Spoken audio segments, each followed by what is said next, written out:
This video was made, created by me ZS0020 Prime, leader of the Defenders and master of the Skybase. I am also known as ZS Prime, ZS0020 Prime, and Sylveon Prime, and nobody has any permission to use this video without my permission or authorization. This music was made, created by me ZS0020 Prime, leader of the Defenders and master of the Skybase. I am also known as ZS Prime, ZS0020 Prime, and Sylveon Prime. And nobody has any permission to use this music without my permission or authorization. Okay, good afternoon everybody. This is gonna be another fun video that I'm gonna do today. Basically, I'm gonna talk about my opinions about part 2 of the DLC for Pokemon Scarlet and Violet, since I have completed it already, and I already completed the Pokédex and did basically everything that I possibly could at this point. So basically, let's get into it. Well, first I have to say I'll give credit where credit is due. I'm gonna give some props to Game Freak. They definitely made it challenging. I mean, even with my level 100 team, I had a good challenge. The trainers were challenging, and the Elite Four in there was also challenging. And I do like the part that you can unlock other stuff, so it gives you stuff to do even after the game.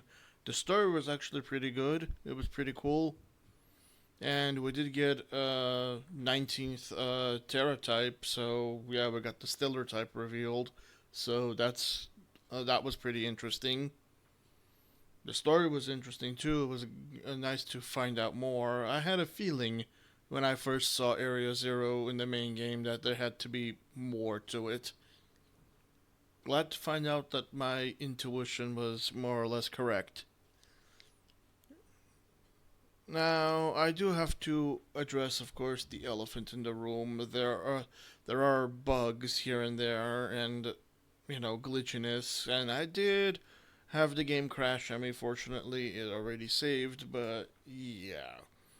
I mean, but despite the improvements, there's still more to do, and yeah, I know there's a bug fix coming pretty soon. I think sometime in January, and yes, there is actually more coming in January. It was revealed not too long ago that there's an epilogue coming up in January, so that's nice. It's nice to see that they're actually continuing the story. They're actually, you know, giving our bang for our buck this time. And makes sense considering how how badly the Pokemon Scarlet and Violet came out to begin with. So, yeah. But personally, I'm actually having fun. I have been doing Union Circles with my friends, and I do like the fact that when you do the Union Circle in the Terrarium area, it doesn't matter, you know, who does the requests. Everybody gets the points. It's a very good way to actually rack up points if you need blueberry points in the terrarium area. If you need blueberry points, Union Circles are your best friends, because you'll rack up a lot, especially if you have 4 players playing. Oh boy, you'll rack up a lot, and you're going to need those points, because guess what? If you want the starters, they're available, alright? But you have to have 300 points. You have to, actually, altogether, you have to have 1,200 points, because there's 4 areas to unlock with the starters, and each area will cost you 3,000 points each. So, yeah, 3,000 times 4, that's about 12,000 points. So, yeah. You can rack up some points on your own, but the process will take you much longer. It's actually easier to rack up points when you have a Union Circle. So Union Circle will be your best friend in this case if you want to unlock the starters and stuff. And I believe the starters are not shiny locked either. and actually hold the phone. I can actually confirm that they're not shiny unlocked because I actually ran into a shiny starter when I was doing a union circle. Actually, when I was exploring on my own, that happened. So I can definitely confirm for sure that the starters are not shiny locked, and it's not like a static encounter like one and done. They appear just like regular Pokemon appear once you unlock them. I believe you can unlock them at any point. You don't necessarily have to complete the story. You just have to get enough points to unlock them. So that's nice. Now, if you want to unlock some of the now, what I found out is if you haven't done DLC Part 2, like if you haven't even begun it, and someone tries to do a Union Circle from the Part 2 area, it won't work because the other person has to have at least started or unlocked the DLC area first before you can do Union Circles with each other. So make sure you guys are on the same page with that. Otherwise, you'll find out the hard way when you end up getting warped to a different area. I guess it does that to kind of prevent errors or whatnot. And also, if you guys want to, and also you can actually encounter encounter stellar type terrestrialized wild Pokemon, but I believe you can only do that after you've completed the main story. And I even find out even if somebody joins you in a union circle that hasn't completed the story, they will not see the stellar type Terra Pokemon. Like like to them it won't exist if they're in your game playing with you. So bear that in mind. I found that out also the hard way through testing. And I do like that they brought back the flying mechanic because I kind of missed that. I kind of missed the whole flying on your Pokemon thing. I missed it. I kind of missed it when it was first done back. Well, for me, my personal experience when the actual first flying was done back in Omega Ruby and Alpha Sapphire days when you could fly on Latios and Latias depending on which version you had. So that's nice that they actually brought back flying and also traveling. It makes traveling very easy when you can actually fly. But I'm going to tell you guys if you want to do the flying thing, you have to finish the story, of course.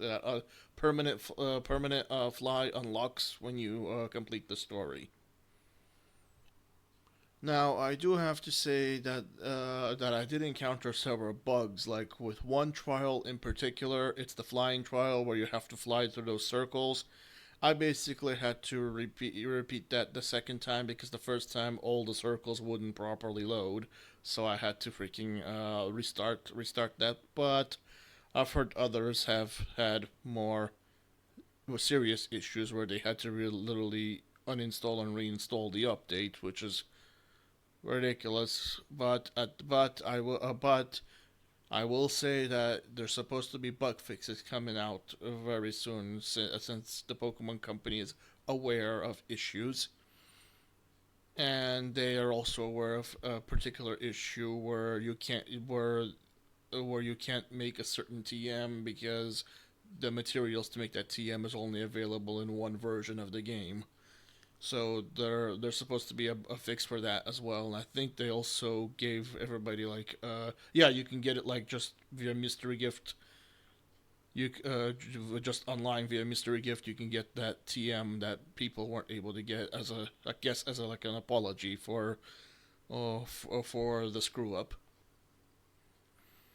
But I personally enjoyed the story. It was nice. It was nice. It was cool, and I did like that they expanded on Area Zero, so that way there's more to explore.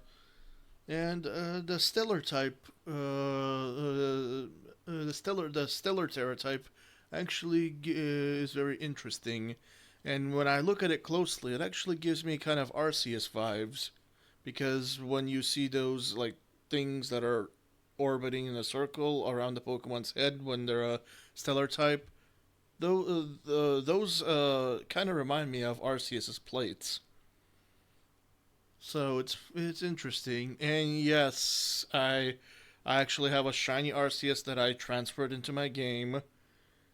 And yes, I made it stellar type just for the lol, just because it kind of fits it. I do like this the stellar typing move. It's kind of interesting. It's like everything becomes like super effective, and yeah, it's an interesting additional mechanic, and it's nice to have like another like type. And also speaking of stellar terra types, yes, you can also get stellar shards as well. You can get them by defeating or capturing a wild stellar terra Pokemon encounter. And also, I think you can also find them in the lower depths of Area Zero here and there as well. And it's actually pretty fair so far. Every time I've either captured or defeated a stellar Terra Pokemon, I've gotten 10 of those like per encounter. So that's not that bad because you only need like 50 of them. And if people are wondering how to change your Pokemon to stellar Terra type, it's basically the same process as you would if you want to change your Pokemon stereotype. You basically get enough stellar shards, 50 of them.